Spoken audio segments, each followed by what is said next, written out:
മുസ്ലിങ്ങൾ ഭരിക്കുന്ന 638 ആയപ്പോൾ തന്നെ പേർഷ്യ പിടിച്ചു, 642 ആയപ്പോൾ തന്നെ ഈജിപ്റ്റ് പിടിച്ചു, 646 ആയപ്പോൾ ലിബിയ പിടിച്ചു, 656 ആയപ്പോൾ ടുണീഷ്യ പിടിച്ചു, 662 ആയപ്പോൾ തന്നെ മൊറിറ്റാനിയ പിടിച്ചു, 670 കഴിഞ്ഞപ്പോഴേക്കും പോളിസാറിയെ പിടിച്ച് അറ്റ്ലാന്റിക് സമുദ്രത്തിൽ മുട്ടി ഇസ്ലാമിക സൈന്യം.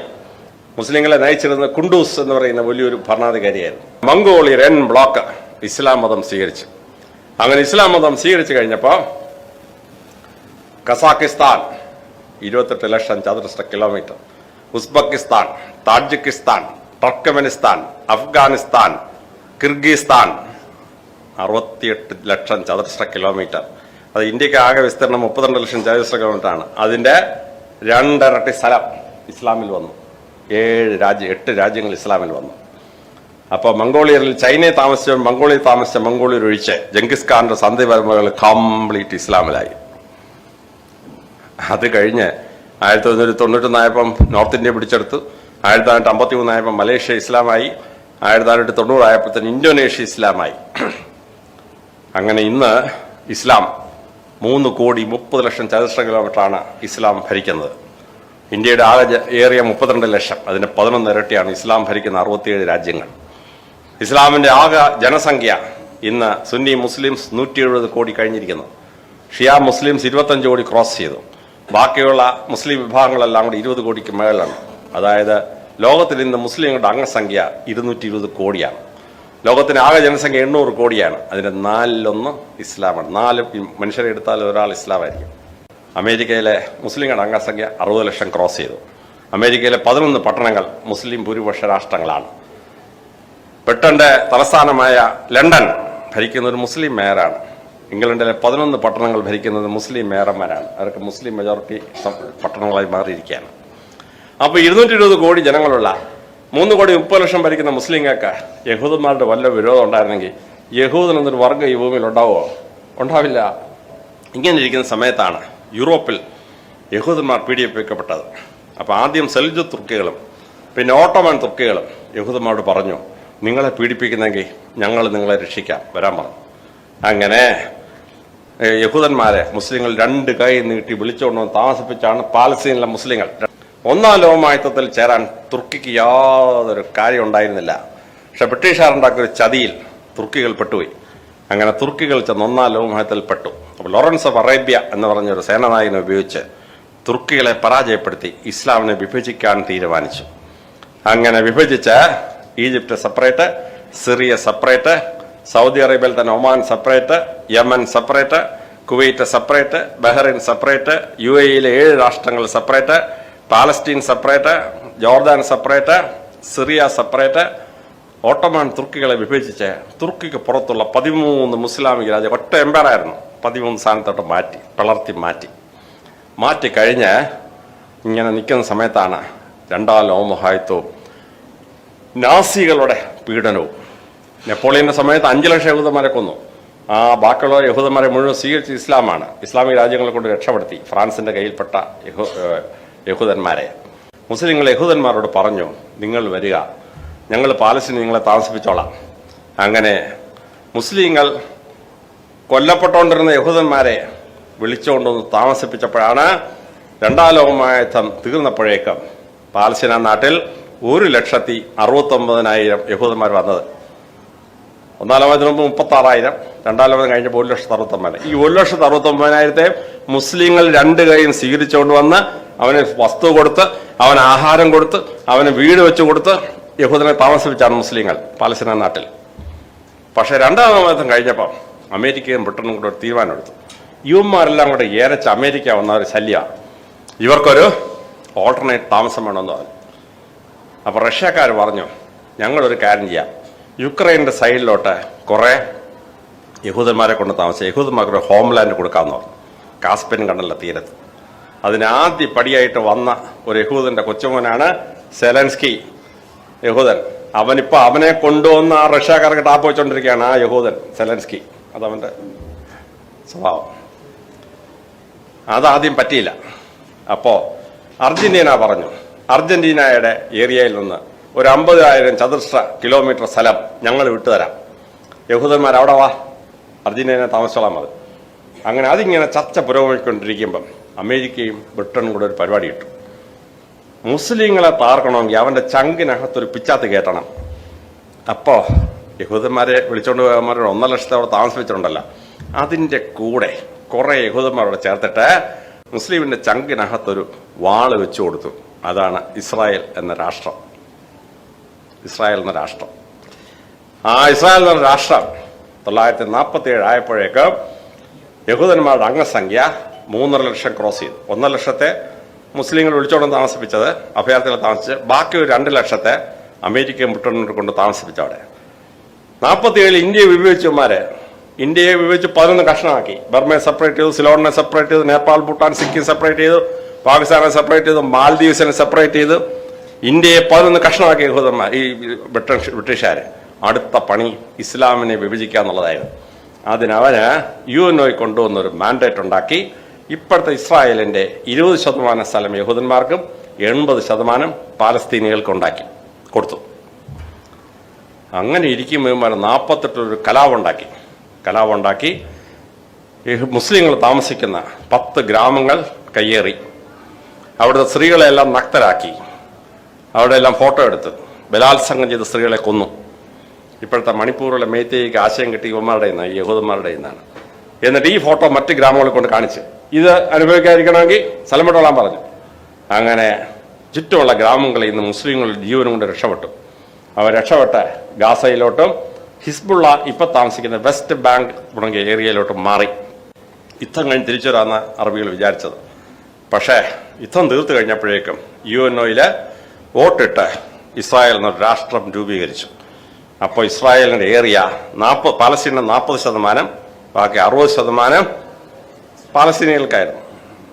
40% യഹൂദന്മാർക്ക്, 60% പാലസ്തീനിലെ മുസ്ലിങ്ങൾക്കായിരുന്നു. അത് കഴിഞ്ഞ് 56 സുയസ് കനാൽ ക്രൈസിസ് ഉണ്ടായ സമയത്ത് ഇസ്രായേൽ അടുത്തൊരു 20% പിടിച്ചെടുത്തു. അപ്പോൾ 60% സ്ഥലം യഹൂദന്മാർക്കും 40% മുസ്ലിങ്ങൾക്കുമായി. അങ്ങനെ ഇരിക്കുമ്പോഴാണ് 67 6 ഡേ വാർ എന്ന് പറയുന്നത്. അവിടെ ഒരു യുദ്ധം ഉണ്ടായിരുന്നില്ല. നാസറിമ വാചടിക്ക് നിന്നെ നശിപ്പിച്ചോളെന്നൊക്കെ പറഞ്ഞുകൊണ്ടിരുന്നതാണ്. പക്ഷെ അമേരിക്ക എന്ന് പറയാൻ വിമാനവും കുറെ പൈലറ്റ്സൊക്കെ വന്നിറങ്ങി. അർദ്ധരാത്രിക്ക് ഇസ്രായേൽ ഈജിപ്തിന്റെയും സിറിയയുടെയും ജോർദാന്റെയും 500 വിമാനങ്ങൾ ബോംബിട്ട് തകർത്തു. എയർ കവർ ഇല്ലാതായപ്പോൾ അറബികൾ യുദ്ധം ചെയ്യാൻ പറ്റാതായിപ്പോയി. അങ്ങനെ 6 ഡേ വാർ എന്ന് പറയുന്ന 66-67 യുദ്ധം. ആ യുദ്ധം കഴിഞ്ഞവരോടി സിറിയയിൽ നിന്ന് ഗോലൻ ഹൈറ്റ്സ് പിടിച്ചങ്ങ് വെച്ചു, വെസ്റ്റ് ബാങ്ക് പിടിച്ചു വെച്ചു, ഈജിപ്തിൽ നിന്ന് സീനായ് മരുഭൂമി പിടിച്ചു വെച്ചു. പക്ഷേ മുസ്ലിങ്ങൾ പറഞ്ഞു ഇങ്ങനെ തുടങ്ങിയാൽ ഞങ്ങൾ കമ്പൈൻഡായിട്ട് ആക്രമിക്കുമെന്ന് പറഞ്ഞു. അമേരിക്ക ഇടപെട്ട് ക്യാമ്പ് ഡേവിഡ് മീറ്റിംഗ് ഉണ്ടാക്കി സീനായ് തിരിച്ചു കൊടുക്കാൻ പറഞ്ഞു. അങ്ങനെ സീനായ് തിരിച്ച് ഈജിപ്തിനെ തിരിച്ചു കിട്ടി. ഗാസ മാത്രം ഇസ്രായേൽ പിടിച്ചു വെച്ചു. വെസ്റ്റ് ബാങ്കിന് ഇൻഡിപെൻഡൻസ് കൊടുത്തു. ഗോലൻ ഹൈറ്റ്സ് തിരിച്ചെടുത്തില്ല എന്ന് പറഞ്ഞു. അത് കഴിഞ്ഞ് അടുത്ത ഒരു യുദ്ധം കഴിഞ്ഞപ്പോഴേക്കും ഇസ്രായേൽ പറഞ്ഞു ഞങ്ങൾ വെസ്റ്റ് ബാങ്ക് തിരിച്ചു തരില്ല എന്ന് പറഞ്ഞു. ജെറുസലേം ഞങ്ങളുടെ തലസ്ഥാനമാക്കണമെന്ന് പറഞ്ഞു. അങ്ങനെ വെസ്റ്റ് ബാങ്ക് ജോർദന്റെ കയ്യിൽ നിന്നും ഗോലൻ ഹൈറ്റ്സ് സിറിയയുടെ കയ്യിൽ നിന്നും പിടിച്ച് കൈവച്ചു. സീനായ് തിരിച്ചു കൊടുത്തു, ഗാസ തിരിച്ചു കൊടുത്തില്ല. അടുത്ത അറ്റാക്ക് ഉണ്ടായി 2006. ആ അറ്റാക്കിൽ എന്ത് ചെയ്തു? 120ഓളം പാലസ്തീന ഗ്രാമങ്ങൾ ഇസ്രായേൽ പിടിച്ചെടുത്തു. ഇനിയിപ്പോ അവർക്ക് അടുത്ത ലക്ഷ്യം ഗാസയാണ്. എന്തിനാണ് ഈ ഗാസ? ഇപ്പോഴത്തെ ഇഷ്യൂ എന്താണെന്ന് വെച്ചാൽ ഇത് അറബികളും അല്ലെങ്കിൽ മുസ്ലിങ്ങളും യഹൂദന്മാരോടുള്ള പ്രശ്നമേ അല്ല. പ്രശ്നം എന്താണെന്ന് ചോദിച്ചാൽ ഗാസയുടെ തീരത്ത് ഓയിൽ കണ്ടെത്തി. ഈ ഓയില് ഡിസ്റ്റൻസ് അനുസരിച്ച് ഗാസയിലെ അറബികൾക്ക് അവകാശപ്പെട്ടതാണ്. അപ്പോൾ യുക്രൈൻ യുദ്ധം കഴിഞ്ഞോടുകൂടി ഈ റഷ്യയുടെ ഓയിലും നാച്ചുറൽ ഗ്യാസും ബ്ലോക്ക് ചെയ്തു, സാങ്ഷനാക്കി. അപ്പോൾ ഇസ്രായേൽ എന്ത് ചെയ്തു? ഈ ഓയിൽ നാറ്റോയ്ക്ക് കൊടുക്കാം എന്ന് പറഞ്ഞു. അപ്പോൾ ഹമാസ് പറഞ്ഞു പറ്റിയല്ല, ഇത് ഞങ്ങളുടെ തീരുമാനമായിട്ട് ചേർന്ന് നടക്കുന്നതാണ്, ഈ ഓയിലിൻ്റെ മുഴുവൻ വരുമാനവും ഞങ്ങൾക്കുള്ളതാണ്. അപ്പോൾ ഈ ഓയിലിൻ്റെ അണ്ടർഗ്രൗണ്ട് റിസർവ് അമേരിക്ക ഒന്ന് എസ്റ്റിമേറ്റ് ചെയ്തപ്പം കുവൈറ്റിനുള്ളതിൻ്റെ അത്ര ഓയിൽ അവിടെ കിടപ്പുണ്ട്. അത്ര ഓയിൽ ഗാസയിലെ അറബികൾ കിട്ടിയാൽ അവന്മാർ കോടീശ്വരന്മാരാകും. അപ്പോൾ ഇത് ഇസ്രായേലിന് വേണം. അതുകൊണ്ട് ഗാസയിൽ നിന്ന് അറബികളെ ഒഴിപ്പിക്കണം. അതിനാണ് ഈ യുദ്ധം നമ്പർ 1 ലക്ഷ്യം. ഗാസ പിടിക്കാനുള്ള പരിപാടി അവിടെയാണ് തുടങ്ങുന്നത്. രണ്ടാമത്തത്, ഭരണഘടന തിരുത്തി സുപ്രീം കോടതിയുടെ മുകളിൽ കയറാൻ നെത്യാനാഹു ഒരു ശ്രമം നടത്തി. ഈ ശ്രമത്തെ ഇസ്രായേലിലെ ജനങ്ങൾ ഇറങ്ങി ഭയങ്കരമായിട്ട് പ്രകടനം നടത്തി. പ്രകടനം നടത്തിയെങ്കിൽ ഒന്നാം ഭാഗം നെത്യാനാഹു പാസ്സാക്കി. ജനങ്ങൾ ഇതിനെ എതിർത്ത് നിന്നാൽ നെത്യാനാഹുവിന് ഭരണഘടനയെ അട്ടിമറിക്കാൻ പറ്റിയില്ല. അപ്പോൾ യഹൂദന്മാരെ കയ്യിലെടുക്കാൻ എന്ത് ചെയ്യണം? ഒരു യുദ്ധം ഉണ്ടാക്കിയാലേ പറ്റുള്ളൂ. അതിനാണ് നെത്യാനാഹു ഇപ്പോൾ യുദ്ധം ഉണ്ടാക്കി ഇസ്രായേലിനെ യോജിപ്പിച്ച് അയാളുടെ കീഴിൽ നിർത്തണം. ഈ ഭരണഘടനാ ഭേദഗതിക്കെതിരെ യഹൂദന്മാരെ തിരിയാതിരിക്കാൻ വേണ്ടിയുള്ള ഒരു പ്രിവെന്റീവ് സ്റ്റെപ്പാണ് രണ്ടാമത്തെ പരിപാടി. മൂന്നാമത്തത്, വളരെ ശ്രദ്ധേയമായി നിങ്ങളൊരു കാര്യം മനസ്സിലാക്കണം. ഹമാസ് അറബികളുടെ സംഘടനയല്ല. ഹമാസിന് ചെലവിന് കൊടുത്ത് ആ സംഘടന ഉണ്ടാക്കിയത് അമേരിക്കയുടെ CIA കൊടുത്ത പൈസ കൊണ്ടാണ്. ഇത് അമേരിക്കയുടെ സെനറ്റിൽ അമേരിക്കയുടെ CIA ചീഫ് തന്നെ റിപ്പോർട്ട് കൊടുത്തിട്ടുണ്ട്, ഹമാസ് ഞങ്ങളുടെ സൃഷ്ടിയാണെന്ന്. ഹിസ്ബുള്ളയ്ക്ക് ഇറാന്റെ സപ്പോർട്ടായപ്പോൾ ഹിസ്ബുള്ളയുടെ കീഴിൽ അറബികൾ നിൽക്കാൻ പാടില്ല. അതിനുവേണ്ടി ഇസ്രായേൽ ഉണ്ടാക്കിയ ചാര സംഘടനയാണ് ഹമാസ്, അല്ലാതെ അത് അറബികൾ ഉണ്ടാക്കിയ സംഘടന അല്ല. ഇതതിന്റെ മറുവശമാണ്. അപ്പൊ ഈ ഹമാസിനെ ഉപയോഗിച്ച് ഈ ആക്രമണം നടത്താൻ ഹമാസ് വിചാരിച്ച പറ്റുമോ? പറ്റിയല്ല. മൊസാദിനെ വെല്ലിട്ടിട്ട് ഇസ്രായേലിൽ കയറി 150 പേരെ കൊന്നിട്ട് അവിടുത്തെ 300 പേരെ പിടിച്ചോണ്ടിരാൻ പറ്റുമോ ഹമാസ് വിചാരിച്ചാൽ? അപ്പൊ ഈ ഹമാസിനെ അകത്ത് കയറ്റി അതിർത്തി തുറന്നു കൊടുത്ത് ഓപ്പറേറ്റ് ചെയ്തത് നെത്യാനാഹു അറിഞ്ഞുകൊണ്ടാണ്. എങ്ങനെയാണ് യുദ്ധം ഇപ്പോൾ അനാവരണം ചെയ്തിരിക്കുന്നത്. അപ്പൊ അമേരിക്കയ്ക്ക് ഡോളറിന്റെ വില പോയാൽ പിടിച്ചിരിക്കാൻ പറ്റില്ല. അപ്പോൾ അമേരിക്കയുടെ ഡോളർ പോകാതിരിക്കണമെങ്കിൽ എന്ത് ചെയ്യണം? ലോക മാർക്കറ്റിൽ അവന്റെ ആയുധം വിറ്റേ പറ്റുള്ളൂ. അമേരിക്കൻ എക്കണോമിയുടെ 25% വെപ്പൺസ് സെയിലാണ്. അമേരിക്കയിലെ 13 ആയുധ നിർമ്മാണ ശാലകളുണ്ട്. അതിൽ 3 എണ്ണത്തിന്റെ ഉടമസ്ഥർ ഇസ്രായേലികളാണ്, യഹൂദന്മാരാണ്. അമേരിക്കയിലെ ഏറ്റവും പ്രസിദ്ധമായ 25 ബാങ്കിന്റെ ഉടമസ്ഥാവകാശം യഹൂദന്മാർക്കാണ്. അപ്പോൾ ഡോളർ പൊട്ടിയാൽ യഹൂദന്മാരുടെ പണം പോകും. ഒരു യഹൂദന്റെ ബാങ്ക് ഓൾറെഡി പൊട്ടി. അടുത്തത്, ആയുധം വിൽക്കാൻ പറ്റിയില്ലെങ്കിൽ ഈ ആയുധ നിർമ്മാണ ശാലകൾക്ക് വരുമാനം ഉണ്ടാവില്ല. അപ്പോൾ ഡോളർ പൊട്ടും. ഡോളർ പൊട്ടിയാൽ അമേരിക്കൻ സാമ്രാജ്യം തകരും.